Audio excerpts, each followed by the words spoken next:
You can find the written version of this on your dashboard in the Resources tab on the Shelf and Step Prep Study Guide. What I want to talk about here are the different resources that are out there. I don't mean like name the brands, I mean identify and codify what resources are available and how you should use them. Everyone is going to learn differently, everyone's going to prefer one over another, but I want you walking away from this lesson knowing what your options are and how best to use them. And we'll finish off with our learning paradigm and why we've chosen to do that. Well, first, since learning usually occurs self-directed in medical school, is books. But it's important you understand the different types of books that are out there. And there are three kinds. There's the review book, the reading book, and the reference book. The idea here is that as you go down the list, you go up on the detail. First and foremost, never use a reference book to study.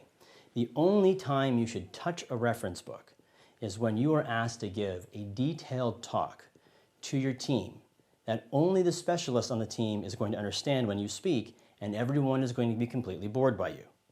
Reference books are those ones that are online, but also things like Harrison's for medicine, Williams for gynecology, the tomes that are so enormous, they're not even worth reading. And some people will tell you, you should read those reference books. No, you should not. You will not have the time to get through them. And even if you do, you're not going to remember anything from them. Reference books are about truth, not understanding. Everything we do here is about understanding and retention. Reference books, good for truth. Truth you don't need as a medical student. You need black, white, yes, no, classic illness scripts. Not all the details about everything all the time. So the two you're going to engage are the review books and the reading books. And the review books are going to be there primarily for memory. That is repetition and retention. You know, you've seen these review books, you've probably used one for step one. That's going to be things like first aid, step up. The review book traditionally is just the bulleted lists, tables. If you read the review book without ever having engaged the content, you wouldn't know what anything meant. And some people like to use it as a way to prime. I don't recommend that. Instead, what I recommend is that you learn the material well, and then you engage that review book to trigger memory cues. On Online MedEd, this is called Quick Tables.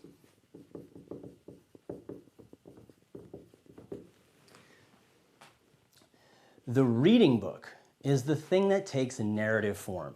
Complete sentences, paragraphs, pictures, diagrams, but it's not so much that you can't get through it. ACP Essentials is a great example of this. If you start talking about Harrison's and Williams and Schwartz, no go. At Online MedEd, these reading materials are the notes. And the notes are an 8.5 by 11, 1 page or 2 page per lesson. Small amount of reading to do, but the idea is you read the material to get acquainted with it before you then go on to learn it. We all know about lectures, right? And this is sort of why Online MedEd was created in the first place, because we've all been through those in-person lectures. Now you know that person who lectures phenomenally, and you get so excited when they like that person is going to give a lecture, the whole class shows up, and they lecture for an hour. But you've been there, hour-long PowerPoint talks in a dark room where you either fall asleep because the guy is droning on and on and on and on about some detail you don't care about, or you check your email or ESPN. So we're getting rid of that. Now, of course, being in person, if you're very good at it, there's a value added. But most of the time, in-person lectures are going to be really the person who's memorized their PowerPoint and drones on and on. So instead, we put our lectures online. And the online lectures, that is the videos, which are free,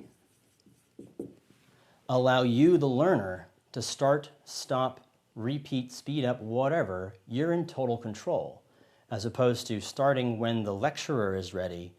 You start when you're ready. And being audiovisual, it gives you another hit at the stuff you had just read in the notes. Being in medical school, I know you know this already, but to succeed, you must do questions. But it is important that you do not just do questions. You must do USMLE style vignettes. What that means is not there's a really long paragraph that's obnoxious and describes something. What I mean is that it has to be a second order question. What is the best next step? What is the diagnosis? That is, you must first make the diagnosis from the vignette, then they ask you a question, a detail about the thing you've just identified. You have to first make the diagnosis of myocardial infarction before you know to give a beta blocker, as opposed to the questions that ask, what's the side effect of a beta blocker? That may still be asked, but in a very different way. This, of course, is our QBank. I'll talk about a little bit in a moment how we intend you to use the QBank. Lots of people use QBanks just to study from. And of course, we have the next lesson, which is how to do questions. And then there are flashcards. And flashcards you have to be very careful about. Flashcards is available in the Flashback app, as well on the dashboard and the flashcards. Flashcards are useful if they're used as a memory tool like the review book. Test writers want you to have free word association. Wheezing, asthma. They're going to give you a question about wheezing, and asthma is going to be a choice, but it has nothing to do with asthma. If you just loosely learn, and rather than getting the entire illness script, that is the patient presentation, diagnosis, and treatment, and you don't know a little bit about it, all you know is some loose word association, they're going to trap you with distractors, as we'll talk about in the question section. So flashcards are useful, but only when used in conjunction with other resources that help solidify the information you're learning rather than try to teach it to you from the start. And there's some other things, I didn't put up here. That is like journal articles, primary literature. Academics hate that I say this, and I am an academic myself, but I really don't think that you should be reading reference books or primary literature. It's not worth it. You have to first learn that the person who's crushing substernal chest pain has an MI, and that everyone with coronary artery disease needs beta blocker, ACE inhibitor, aspirin, statin, before you start reading about primary literature and the most up-and-coming stuff. Right? In medical school, you must learn the classic illness script. Black, white, yes, no. So these are the different options you have, and you've probably figured this out from your own university or your own searching on forums. You must have a review book, and you must have questions. It doesn't matter which book you pick, as long as you have one of the main review sources and the QBank. That is, learn the material you absolutely must identify on the test and practice for the test. Okay. At Online MedEd, we've created our learning paradigm called PACE, which stands for Prime, Acquire, Challenge, and Enforce. And we go into more detail on this on that last lecture on educational theory. The idea is that you do P, A, and C at once, and then you use E when it's right. Talk about that in just a second. For Prime, what we want you to do is read the notes. And then in that same session, after you finish reading the notes, taking down your own notes in the quick tables, you then watch the video.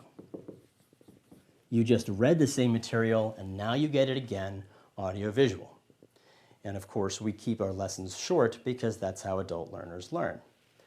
But then we want you to take that information you just learned and force you into a new uncomfortable situation where you actually have to use it. That is the challenge portion where you use the QBank. Now, you don't have to follow PACE rigidly.